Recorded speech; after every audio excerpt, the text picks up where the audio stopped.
Alright, this is the selection tool. It's the default cursor.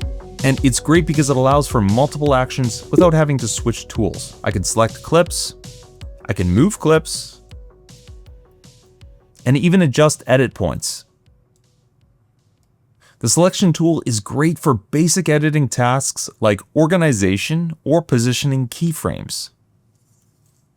Dragging a selection box within the timeline selects multiple clips. You can also hold Shift and left click additional clips to add to your selection.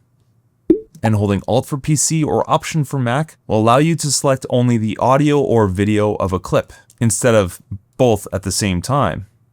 Normally, if you select the edit point of a clip with audio and video, you'll select both the video and audio, but while holding the Alt or Option key, you can select the audio or video independently.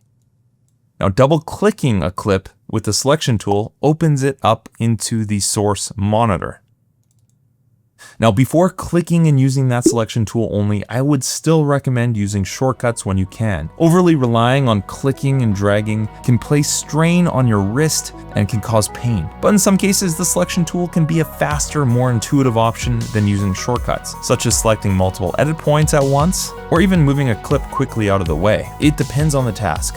Now, what's your go-to method? Do you rely more on shortcuts or the selection tool? Let me know in the comments. Thanks so much for watching, and if you want to learn more, be sure to check out the other videos on my YouTube channel. And if you want longer, in-depth classes with hands-on projects, check out my Skillshare page for that. Links are in the video description.